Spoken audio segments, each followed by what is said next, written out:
So what I don't want to see as a reader, and what I don't do as a writer, is I don't start a scene with a page of this is what everything looks like. This is what the room looks like, and the chairs look like, and the thing looks like, and the blah blah blah blah blah blah blah blah blah, and then get you into the character's head. I Yeah. do it constantly. I always say, like, for scene setting, what I do is I'm constantly having the POV interact with the setting interact with the POV, or the setting interact with the setting. And I always have to define what I mean by setting. Setting is everything that isn't the POV. So it could be character one talking to character two that are both secondary characters. That's the setting interacting with the setting. That lets me know, like maybe me and Marie walk into a room, and then Marie turns to the woman behind the desk and says, "Hey, could you help us out a minute?" Well, because just look what I just did. There's a woman behind the desk. We just found out there's a woman behind the desk because Marie, a secondary character in the story, has just interacted with a tertiary character in the story. Boom, scene setting. I didn't have to go say, Marie and Drake walked into the room. On one side of the room was this, with this woman sitting behind, and on the other side of the room was this, and this was over here, and this was like this, and this was here, and this was that, and this was this, and this, and this, and then start the scene. I can literally just have the scene unfolding. And so it's that balance of, is that a tell when Marie turns to talk to the woman behind the desk? Yeah, sure. It's just, but it's one line here and one line there. It isn't, it's just so much more palatable, because then there's going to be dialogue, which is showy, and emotions and interactions and actions and all sorts of things. And so that's going to make the scene so much more interesting.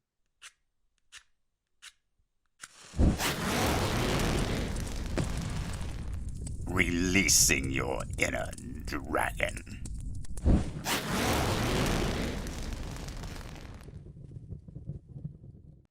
So, Marie, the world seems to be obsessed with this show don't tell thing. They do. But does that mean that we have to show all the time? Is that like the end goal for everything? Well, that depends. Do you want to write 1,000,000 words and say nothing? If so, absolutely. Go right ahead. Show everything. But if you actually want to get your story done in a reasonable amount of time, there are points where you need to actually tell the story. You can't show everything. Mm-mm. The purpose of show don't tell is to take the reader deeper, to give them a more immersive experience, to let them explore the world and the characters in a very intimate fashion. That doesn't mean that that is the only way to get your story across. And in fact, if you try to show everything, you're just never going to get to the end of it. Yeah. Well, and also it just becomes melodramatic and a word salad, and you say a bunch of words, but you don't actually say anything. Yeah. And so that's always the problem of being too overly showy. And yeah, I'm gonna take the antagonist side of this, because, and I don't know why it's in every podcast I say this. Last night in the group, this thing happened on this topic that we are randomly talking about today. Because it really is that random, because our producer gives us a list of things and we just work through it. But for whatever reason, the night before, something always happens that I can use in the podcast. Here's my problem with it. So I'm in beta for this next book that's coming out at the end of the year. And I have pared my beta team down now that I'm back into it, and where I'm at, I just don't need the size of the beta team that I had. It's a lot of work. And so I pared it down a lot.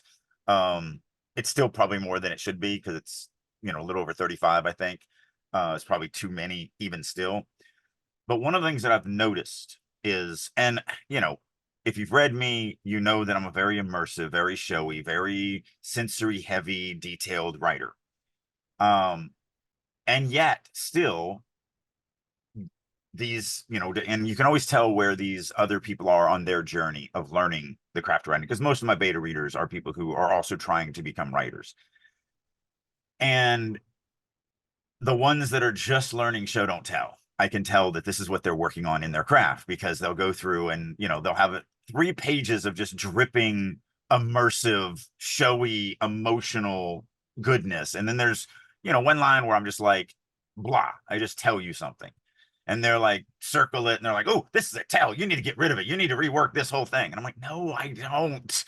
It is fine. It's actually what it should be. It's exactly the moment that needs to happen in the way that it needs to happen. So what happened last night is somebody's working on their to be verbs. And so they just kind of went through and cut out every single one. Sorry. I'm going to interrupt you briefly. You said there to be verbs split apart, not their two beavers, because that is a different book. And it's a great book. It's very funny, but it's not what we're talking about tonight. Right. Right. They're to be verbs. They didn't just have two be verbs in their manuscript. So no, they're learning, you know, that's telly and that's passive, and you know, this is where they are in their writing journey, and so they're going through, and but a lot of writers do this. They're looking for hard and fast rules. In other words, they're looking for math equations to use in creative writing, and that ruins your manuscript every time. There are no, so like one of the things that we talked about last night, he was like, well, it's like, well, I need to cut out all my wases because I know that's, and I'm like, no, you need to understand when you're using a was poorly, and you need to rework those sentences so that it doesn't have the was, because wases are red flags. You know, using them poorly means you're using a was for passive voice, or for telling, or for passive verbs, or whatever. There's several different ways that we don't want to use wases. And I pulled up one of my, you know, chapters that he's read, and I was like, you know, this chapter, it's, you love it, right? And he's like, yeah, it's exciting, it's great, it's everything I want to be as a writer. And I did a find and replace. I'm like, there are 22 wases in this chapter. And he's like, what? I'm like, yeah, but they're all supposed to be there. Like, you can't write a manuscript without the word was. I mean, you can, but it'll be a gimmick. So it's just, that's the thing that I want to push back on, because in the industry, I only hear two sides of the show don't tell argument. I hear people that are all, you must be showy, you must be showy, you must be showy. They don't really understand what they're saying, and they don't understand how to, like, when you ask them, okay, how do you do that? They're like, I don't know, just be showy. And then the other side is showing versus telling is a myth. It doesn't exist. And I understand why they feel that way, because most of the industry can't explain what it is, like what me and you do when we break it down and we literally show you what it means to show versus tell. But just because you know doesn't mean you use it every single second of every single sentence of every single moment in your story. You literally can't. Like I summarize scenes sometimes. I had this discussion with a friend of mine that I work with on his world building, and he was like, okay, but I'm afraid that I'm info dumping in the scene. I'm like, you are, but it's fine. It is a relevant piece of information that's contained in one paragraph that communicates what the reader needs to know in order to understand this scene. Yes, it's an info dump, but it's the right place for the info dump. Absolutely keep it. There's nothing wrong with it. Do not try and take this out. Do not try and show this. This is correct. Yeah. I just want to say something else briefly, because I read the comments on our channel and predominantly respond to them. And we do get comments sometimes about like, but what you say is subjective and so on. And yes, okay, so here's the thing. Drake and I speak passionately, and we speak as though our opinion is the only one that's important, but it is an opinion. Yeah. The art of writing is a subjective one. The standard of writing is a subjective one. The quality of writing it's all subjective. There isn't a hard and fast rule here, except as far as grammar is concerned. And even with grammar, you could probably make some exceptions. Grammar can be subjective. Because I mean, you know, there's, what is that I've never been able to get through this book because of the terms in it. The Mockingbird one, where they talk in that weird kind of slang way. To Kill a Mockingbird? Yeah, I think it's To Kill a Clockwork Orange. Clockwork Orange. Yeah. Yeah. I've never been able to get through it because of that, because of the way that it's just too much like work. Yeah, but you know, so all of these things are subjective. There's a book called House of Leaves, And in the middle of the book, there's 2 pages. The guy typeset it himself because the words do this like spiral inwards towards the center as like this weird print gimmick for this one scene. Like, you know, you can do anything. You know? Will it work? That's a different story. Right. But and that depends on whether the book finds its audience. Mhm. Right? House of Leaves did find an audience. A lot of copies of it have been sold, you Yeah. know. Clockwork Orange is freaking famous. It's Yeah. one of the classics, Yeah. you know. So yeah, it's don't think that because we speak strongly and that we have strong opinions that we are unaware that these things are subjective. Yeah. Yeah. Yeah. And so that's why I'm saying I'm taking kind of an anti-approach, because, you know, you're not going to get very further into the weeds on being a showy writer than what I try to be. And yet it still isn't about being, it's not about following every rule. It's about understanding why the rule exists and then using it to your advantage to impact the reader. And so that's really what showing, you know, you kind of touched on it, but I want to just nail it into the board as far as, you know, showing is there to take the reader deeper. It's there to force the reader to not just be told the story, but to see the story, or if you go even deeper, to feel the story. Yeah. And I do believe readers want that. I do believe that there's a more modern style of writing now to make the readers actually be able to feel. You know, we as prose writers, and I write in every medium, and every medium has advantages and disadvantages. But the biggest advantage of being a prose writer, and the reason why I love prose above all other forms of storytelling, is that it's the only one where you're painting directly on the reader's imagination. With Mm. everything else, you're actually using other senses to paint that. So like on a movie, you're using the sense of sound and the sense of sight to actually convey this stuff. So yeah, there's emotions and there's all of that, but you're still coming through things, you know, images and everything like that. You can't do that with words. With words, they have to form those images in their heads. They have to form those emotions in their heads. They have to form the sounds in their heads. Everything comes from the brain. And there is something powerful about that. There is just something magical about prose writing that no other. And it's the reason why you hear all the time, oh, the movie was good, the book was better. Yeah. Because It it is has a better because medium. nothing coming out of anybody else's imagination and shown to your eyes is going to be as good as what you imagine in your head. Yeah. Nothing. 100%. So Yeah. that's what showing is. However, it can be overdone. It can be used incorrectly. It can weigh down the story. If you show everything, you know, one of the things showing does is adds more words.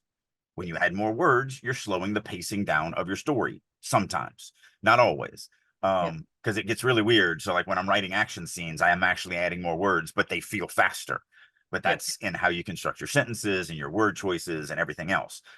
But I actually use more words, you know, like I'll have a page of a scene where 5 minutes or 8 minutes or 10 minutes of time will go by. And then I'll have a fight scene where I'll have an entire page where literally 3 seconds go by in the same amount of words. Yeah. So, but it feels that 3 seconds feels like it went by way faster than the 5 minute dialogue scene or the 10-minute dialogue scene. So that has to do with a whole bunch of other factors. But regardless, when you show, you're going to add words. You can't show quickly. And so, as you said in the beginning of this so eloquently, do you want to finish the book eventually? Like, eventually, you've got to, you know, get story told. And so it's the same thing you mentioned, the whole info dump thing. And that's Yeah. kind of the thing. This is a part of we want to tell versus showing. What we don't want to do, and that's the thing, there's right ways and wrong ways to do it. Or there's actually, I shouldn't say there's not right ways or wrong ways. There's better practices Yeah. that seem to be more successful with audiences than other methods. That's And that really what it I is. think I think that's what I very much want to emphasize here. Um, an audience, like almost any book can find an audience. Okay? It's about the size of the audience you find, right? And some of that is marketing, a lot of it is luck, but a chunky portion of it is how well the reader connects to the opening chapter or the opening few paragraphs of the book.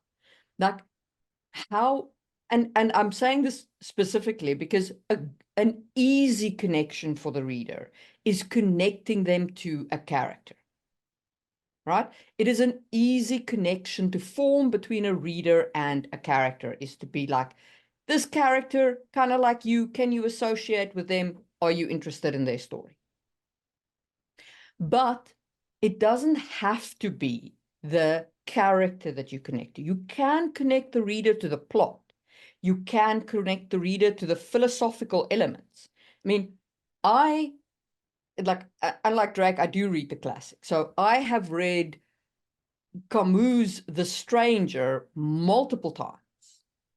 And that book opens up with how boring the first person narrator finds the fact that his mother's died. Right? But it's a book about a philosophical exploration of, does anything matter? Yeah. And if you connect to the reader either on your thematic element, right, which is what Camus does, or on your plot element, which is what J.K. Rowling does in the opening of Harry Potter, or with your character, the way that Susan Collins does in, Hunger Games. Hunger Games. She wakes up immediately. We're in the scene of like, this thing is coming. Or like, as Yeah. long as you connect to the reader in those opening paragraphs in some way, you're golden. You got them. You saying all that makes me go, man, I can't wait till we're actually successful at this so we can have like multiple cameras, because I actually want to do a commercial now. And it would be nice if I, went to the, in other news, if you want to really practice this stuff, I do monthly workshops in the writer's room that you can either join the writer's room and get for free, or you can just pick up on your own, buy them separately. And in this month's writer's workshop, we did exactly that. We did a couple-hour workshop where we worked on what it was like, or what you need to think about for connecting that reader as quickly as possible in the opening of your story, in the opening of a scene, the different elements that you should look for. And then we wrote it and we practiced it and we talked about it. And so it was a fantastic time to be had for all. And if you would like to be included in that, just head on over to writersroom.us and you can be a part of that too. And then I can turn back to the other camera, but we only have one camera. So I'm just spinning in my chair is really all I'm doing. But anyway, no, that is the thing. And that's really another thing that I wanted to talk about, was the fact that I hate how dumb people are when they equate success with how something was written. So you just mentioned Susan Collins. Like, me and you hate first person present tense. We've made it no secret that as readers, I can't read Hunger Games. I have tried to read Hunger Games. I cannot. And she's probably the best at first person present tense. yeah, I still can't get it. I would argue that she is definitely the best Yeah. at actually maintaining that POV. But my problem is with the stupidity of the industry, because the reason why we have been inundated with first person present tense is because the industry went, wow, Hunger Games was a success. Why? Oh, it must be because it was written in first person present tense. Let's buy a whole bunch of first person present tense, because obviously that's what the readers want.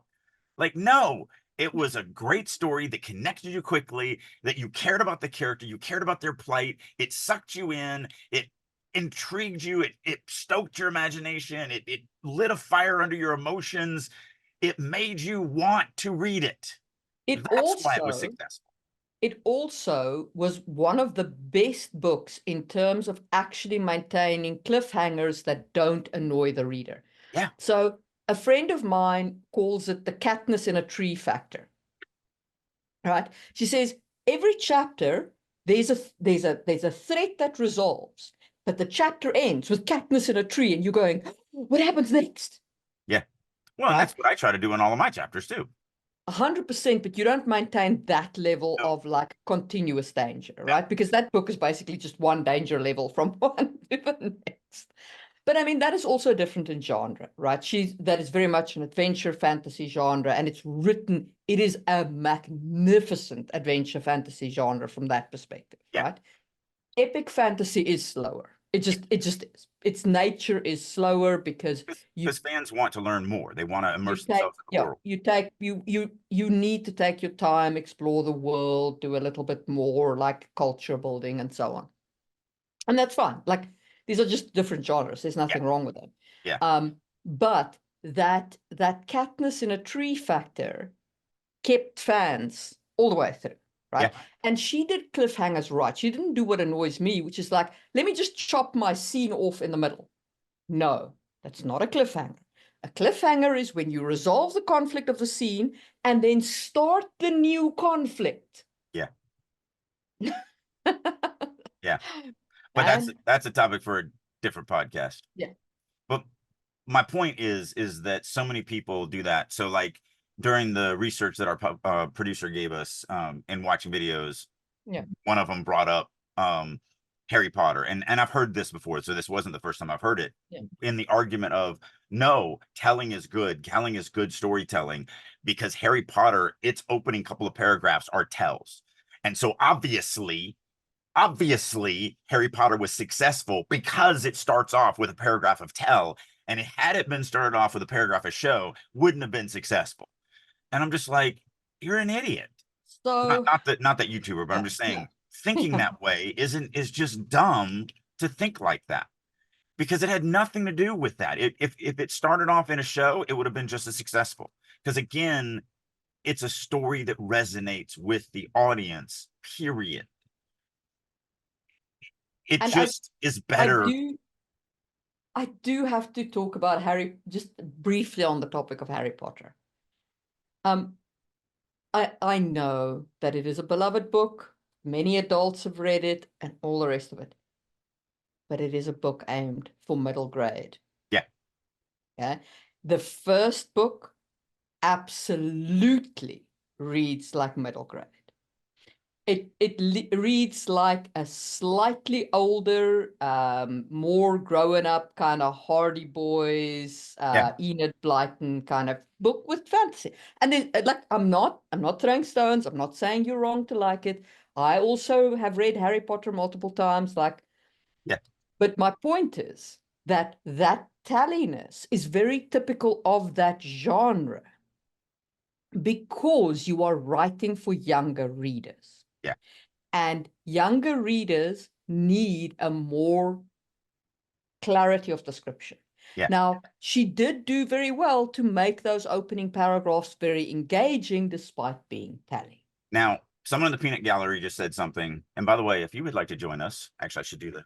And by the way, if you would like to join us while we're recording Releasing Your Inner Dragon podcast, you absolutely can. It is one of the things in the free area of the writer's room. So if you go to writersroom.us, you can join for free. And one of the things you get is you can join us as we record these every Thursday morning, Pacific Standard Time from 9:30 to about noon. And then I get the other camera.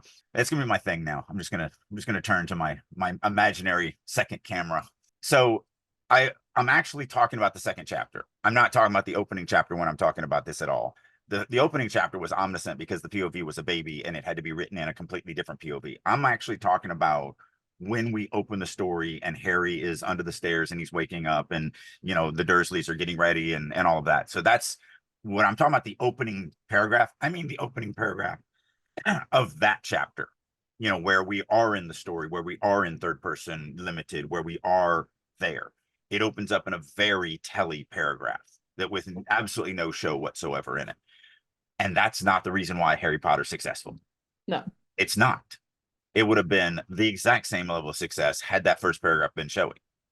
And that's really kind of where I'm getting to. Both me and you constantly are preaching the positivity of being an immersive writer, being an emotion writer, being a showy writer, being, really dynamic writer and all of this stuff. But at the end of the day, writing well does not sell books. Good storytelling sells books. And if you're a telly writer and you tell good stories, you're going to sell books. So this happened to me during convention season this last time. So I'm in an area that has a lot of authors. And so people that are shopping the area are going from table to table to table with authors.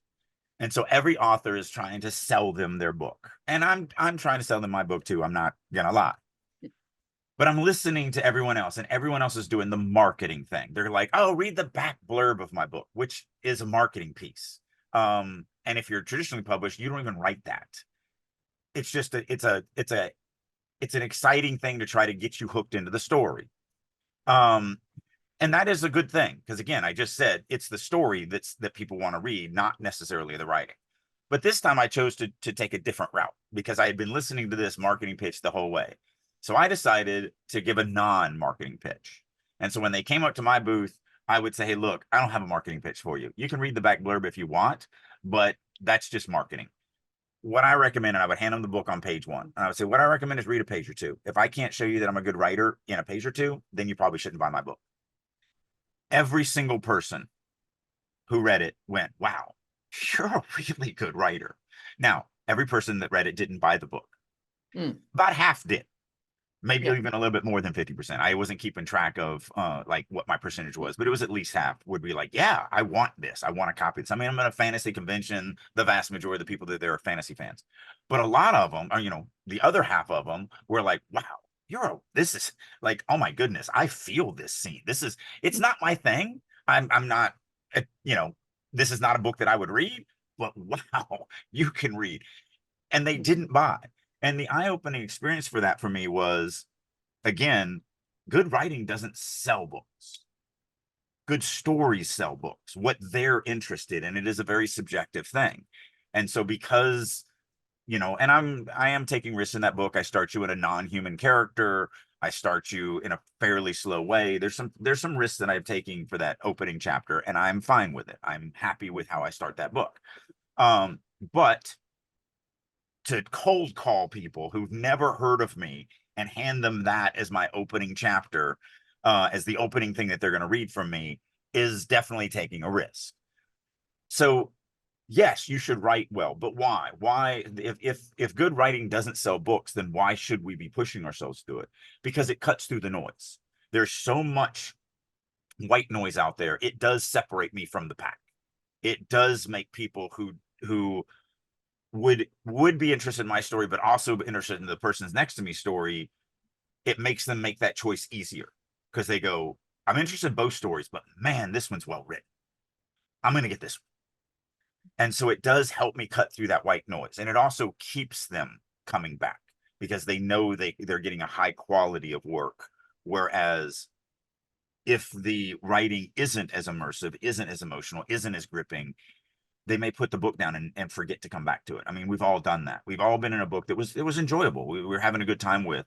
And then for whatever happens, life happens, and you put it down one night, and the next day you don't get back to it, and the next day you don't get back to it, and the next week you don't get back to it. And eventually, 7 months go by and you're cleaning your nightstand. You're like, oh, totally forgot about this book that's now buried under a bunch of stuff.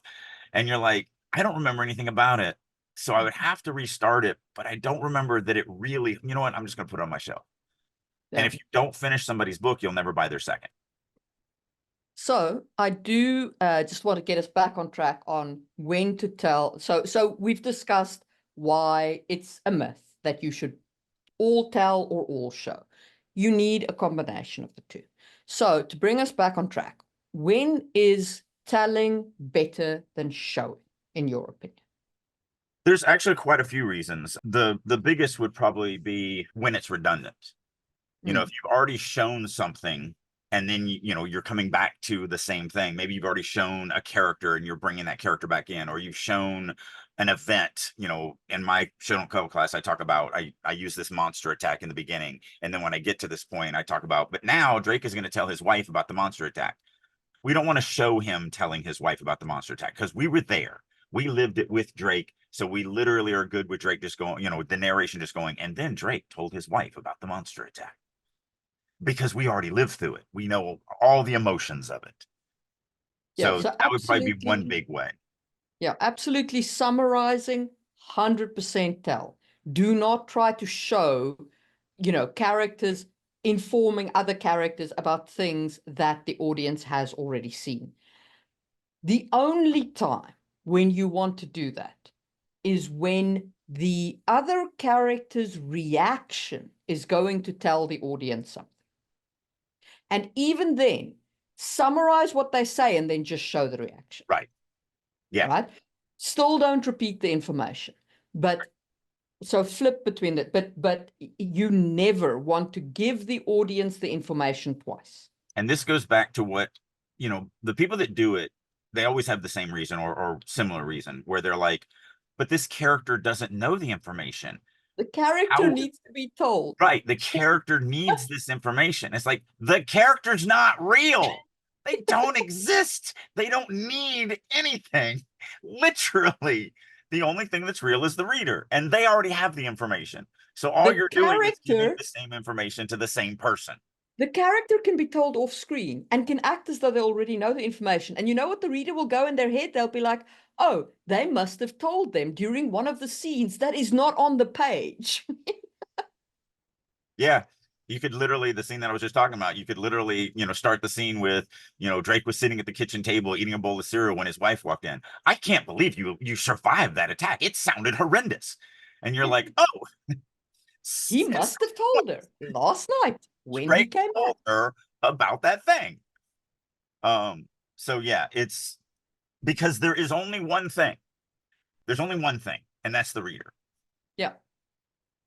So everything you're doing is you're just doing it to the reader. So when you give the information twice, you're just giving it twice to the reader. 100%. So that's absolutely one. The other place where you want to go faster occasionally is transitions. Okay. So if you're transitioning, like a week passes, you do not want to show a week passing. You want to skim through that week passing. A week passed while they studied in the library. Show us the output of their study. No one cares how long it took them to understand the quantum mechanics of your magic system. Yeah. Or whatever. Yeah. Or, the story starts in New York and then it needs to go to Chicago, but nothing happens on the train ride to Chicago. You don't write a scene where they actually go down and buy a ticket and get on the train and do all this stuff and watch the trees go by and all this stuff because nothing happens. Just say, and then they got on a train to Chicago. End of that chapter. Next chapter, Drake steps off the train and breathes in the Chicago air. Like, there we go. Done.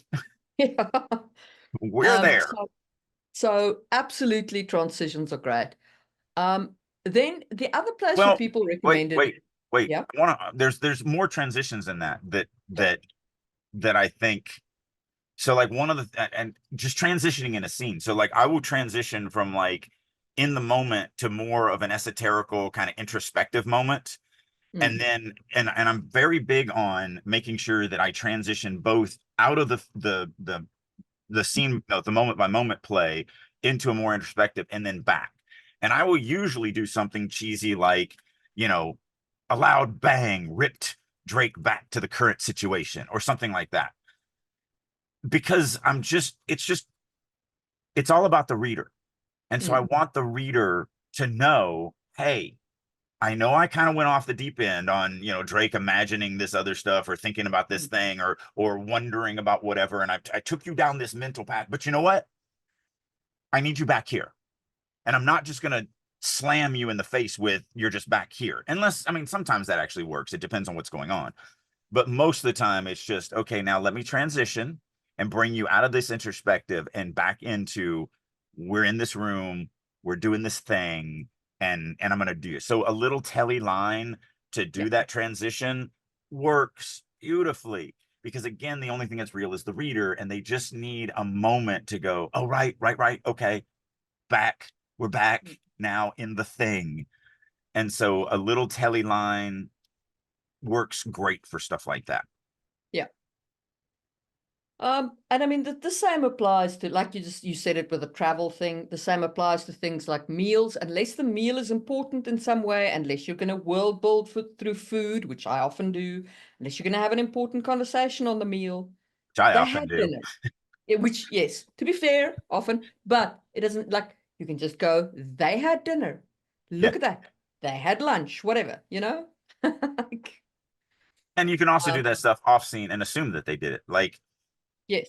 Like I know some authors that write fantasy put a lot of emphasis on no, I need my readers to know when my character pees and poops.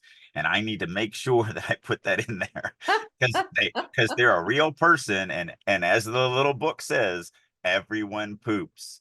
Yeah. And I'm like, yeah, or you can just assume that they do it because I'm not going there. The other thing I think that is important and that I don't see covered all that often is sometimes you need to tell to make sure that the reader understands a specific thing that is important. Because the thing about showing is showing can be unclear.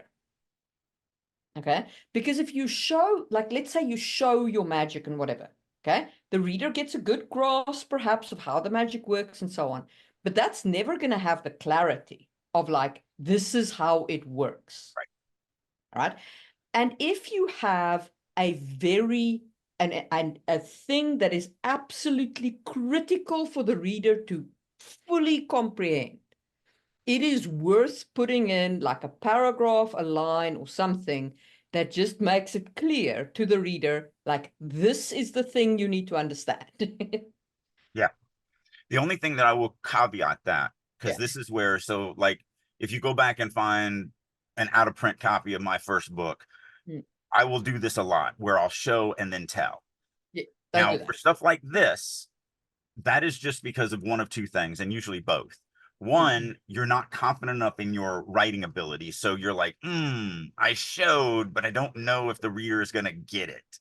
Yeah. Or, you know, the other way around where it's like, I need to tell, but then I also want to show. Mm. And so it's just that you just don't trust your readers enough to get it. So either you don't trust yourself enough that you've delivered the Mm. message, or you don't trust the reader enough that they're going to get it from your show. And Yeah. so you tell and show. So be careful of that. That's not what we're talking about here. What we're talking about is, we're going to show the depths of this emotion or something like that. And then we're going to tell them kind of like maybe there's a political thing or there's a family dynamic or something like that that we just don't want the reader to miss. And so we're going to say, something like, um, whatever. I always hate writing off the top of my head, but whatever the situation is that we're like, Like, we can't let the reader miss this. in my political scenes, occasionally when the wordplay becomes very detailed on, like, the world building and references and, like that double speak moment, I will have the character basically think a tell. Right. Where they'll be like, he's only saying that because if he doesn't, someone's going to Yeah. die.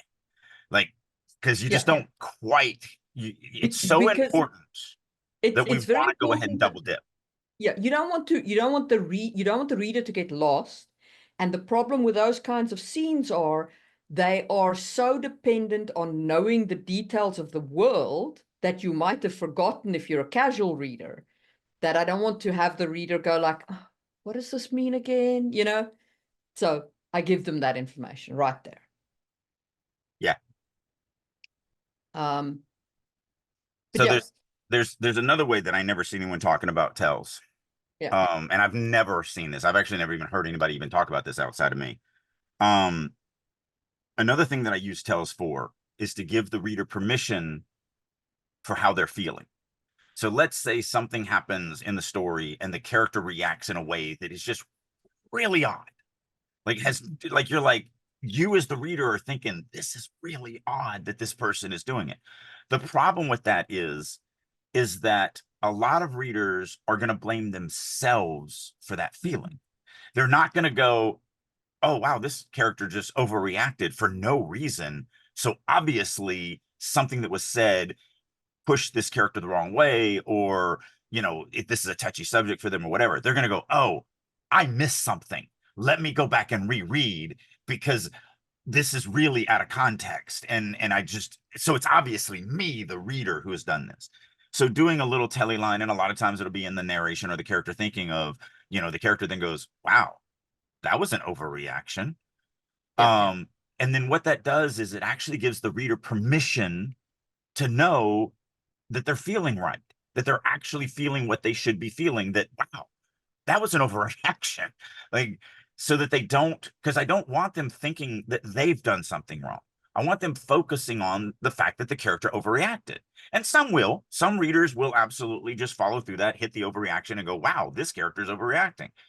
But a lot of readers will blame themselves. And I don't want that. I don't want you thinking about, did you miss something? I want you thinking about the fact that the character overreacted or whatever it is.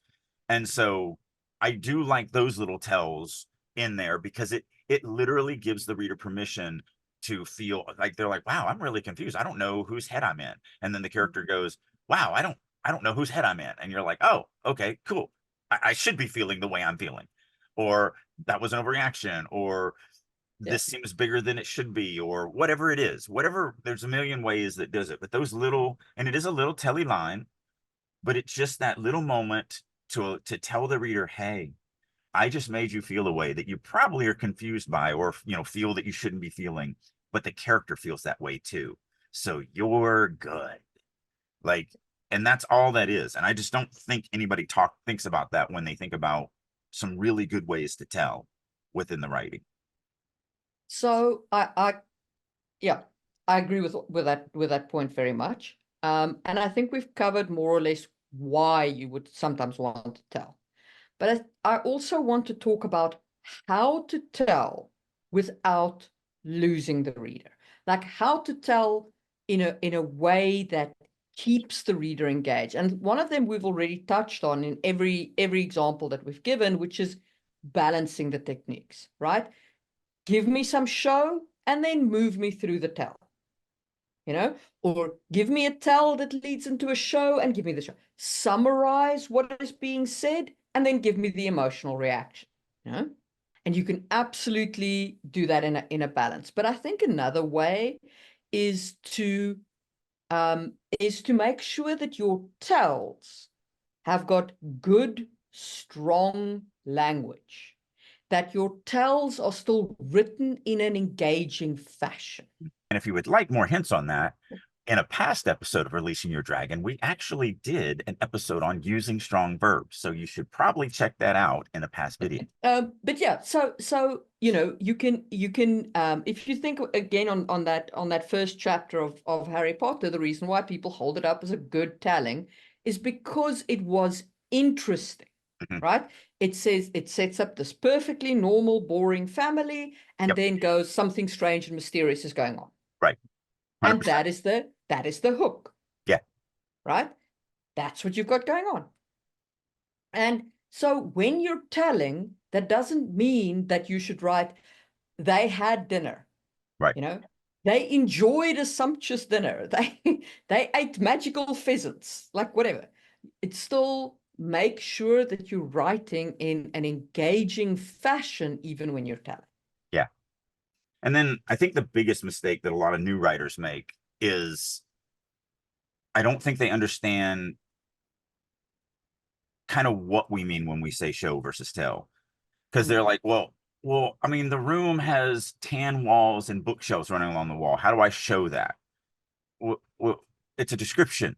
You don't show that. I mean, you can make it personal. So there's that thing that I use Yeah, from my writing class where I talk about the backyard and then I yeah. write it in a very showy way, but I'm still just describing the backyard. But man, if you did that in every single scene, if you did that in every single building that you walked past and every So room that much you weight. entered, yeah, it would just be a word salad of insanity.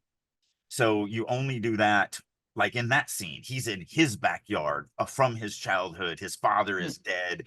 He's feeling all of these emotions while he's reminiscing about his childhood. That's what the scene is about. And then I also describe the backyard at the same time. But if I'm just walking into a random library and I'm looking at some random books, like if I have that level of visceral emotion to every single thing, it's just going to be this melodramatic piece of Yeah. garbage that no one's going to want to read. So when we're talking about, because they're like, well, how do I? No, you don't. You just do it. The trick for me is, again, as you said, it's about balance. So what I don't want to see as a reader, and what I don't do as a writer, is I don't start a scene with a page of this is what everything looks like. This is what the room looks like, and the chairs look like, and the thing looks like, and the blah blah blah blah blah blah blah blah blah, and then get you into the character's head. I Yeah. do it constantly. I always say, like, for scene setting, um, what I do is I'm constantly having the POV interact with the setting interact with the POV, or the setting interact with the setting. And I always have to define what I mean by setting. Setting is everything that isn't the POV. So it could be character one talking to character two that are both secondary characters. That's the setting interacting with the setting. That lets me know, like maybe me and Marie walk into a room, and then Marie turns to the woman behind the desk and says, "Hey, could you help us out a minute?" Well, because look what I just did. There's a woman behind the desk. We just found out there's a woman behind the desk because Marie, a secondary character in the story, has just interacted with a tertiary character in the story. Boom, scene setting. I didn't have to go say, Marie and Drake walked into the room. On one side of the room was this, with this woman sitting behind, and on the other side of the room was this, and this was over here, and this was like this, and this was here, and this was that, and this was this, and this, and this, and then start the scene. I can literally just have the scene unfolding. And so it's that balance of, is that a tell when Marie turns to talk to the woman behind the desk? Yeah, sure. It's just, but it's one line here and one line there. It isn't, it's just so much more palatable, because then there's going to be dialogue, which is showy, and emotions, and interactions and actions and all sorts of things. And so that's going to make the scene so much more interesting. I just want to talk about showing at the macro level. Yeah, because this is a thing that I struggle to explain to newer writers. So I'm going to try and see if I can get this clear. Okay. You don't just show in a scene. Okay. You show in your whole story what your character is like. Okay. Your character's personality is evident in their behavior throughout the story, right? If your character is a go-getter, they should be protagonisting throughout the story, right? If they're more of a laid-back person and the plot kind of sweeps them along, they should be doing that. There is a massive cognitive dissonance when I see the character behaving in one way, and then you verbally tell me in your story somewhere something that doesn't match this. So, and this is particularly relevant in relationship writing, okay? Whether it's friendship, whether it's romance relationships, whatever. Okay? You can have characters look at each other and say, "I love you," and it's a tell that says they love each other. But if their behavior in the book is gaslighting, or abusing each other, or never remembering each other, or otherwise behaving like really despicable human beings, and then you're like, "Oh, it's a loving relationship because they say I love you to each other." No. I hate to break it to you, but you spent the whole book showing me that this person is an abusive a-hole. The other person saying, "I love you," because they've been gaslit into believing it, does not make them not an a-hole. Yeah. This might recently have happened to me in a book that I've read, which is why I'm so irritated. And yeah, because in that case, what you're doing is you're showing that the use of the words is brutal. Yeah. So I What may you're or may showing me and what you're telling me, these things are not matching. I may or may not have had a relationship in my past that this is back when CDs were the thing. Mm. And when she got in her car every morning to go to work, the song from Extreme, More Than Words, may have been the song that was queued up to play every single morning, it's basically the song is like, what would you do if I took the words "I love you" away from you? Yeah. How would you show me that you loved me if you Mm. could no longer say the words "I loved you"? So I may or may not have gone out every night at 2 o'clock in the morning and broke into her car and put that song as the song that would play every single morning for like a month when she was going to work. I may or may not have done that.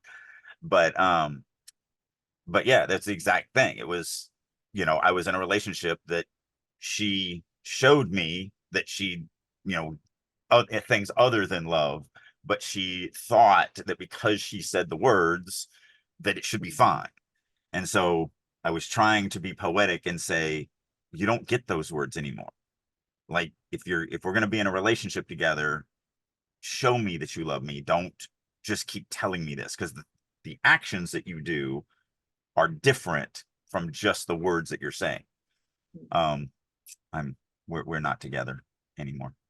Um, anyway, so But I yeah, mean, but that's the that's thing. And I was trying with that, I'm trying to show her that the words are actually a negative. hmm.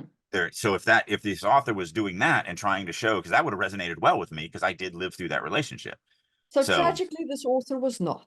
yeah, This author, like this, it's an unpublished book that I'm busy beta reading, critting, and I was like, this is what I see in the relationship between, and it was two sisters. I was like, this is what I see in the relationship between these two sisters. And the author said to me, no, they're loving siblings. I'm like, yeah, I was gonna say I it isn't I written by my ex, understand is it? that you're telling me that, but I promise you they're not. Yeah. I was gonna ask if it was written by my ex, but probably not. No, Um, I but doubt no, it. and it wasn't really anything on her. We were just Yeah, too young to be yeah. in that relationship. Um, but anyway, Yeah. yeah, no. But yeah, so my point is, you don't just show in a scene. Yes, everybody talks about the showing that you do in a scene, absolutely. But the book is a whole show of the character's behavior. Yeah, because the character behaves somewhere, even when you're telling you're telling how the character is behaving. Okay. And you build up the character's behavior. And then you turn around and you tell me, actually, this character is like this, which doesn't match the entire book that I've read. I'm not going to believe you. Yeah, So yeah. So when else should you not tell? I think that you should not tell whenever whenever you've got deep emotions going on, like whenever it's emotionally impactful, like it's an emotional peak, you want to go deep on the showing. You want to hit all the notes. Mhm. And whenever you are basically, as you're ramping up that climax, when you're getting to like, show me the vista. Don't tell me how pretty it is when I'm climaxing. Take me through the climax. 100%. Yeah, Show me that beaver. I'm not gonna say anything about that. No. But yes, I mean, the only thing I have on my list that we haven't talked about is really kind of back a little ways, but it's when to tell. And it does kind of tie into the emotions. So I wasn't going to bring it up because we passed over it, but it does tie in here. The flip side to that is if you're being melodramatic, Yeah. like when you look at your stuff, and this isn't really that you should tell, it's that you should show a little less. Yeah. So there is a difference between being wounded emotionally and just being a whiny little thing. Bitch. I was going to go Yeah. differently, but yeah.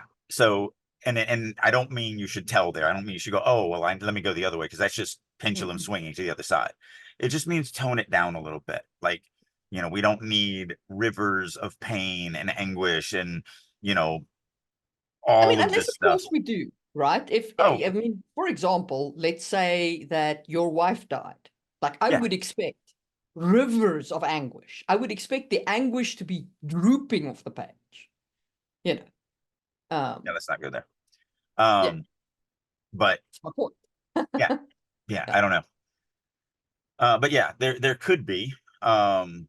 But what you want to read on those is, have I crossed the line from dramatic to melodramatic?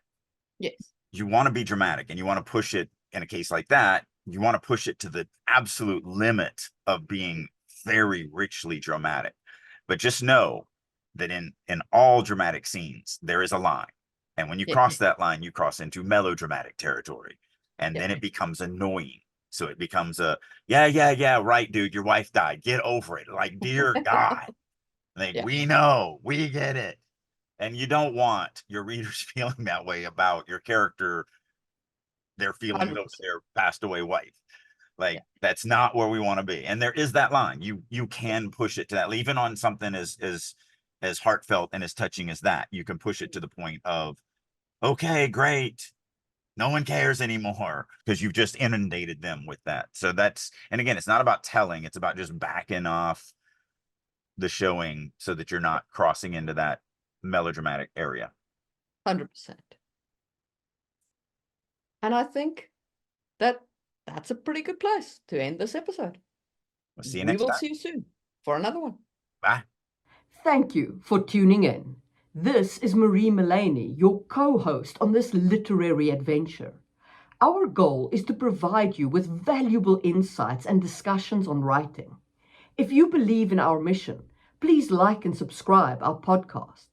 Sharing our episodes with your community not only helps us grow, but also contributes to a richer, more diverse conversation about storytelling.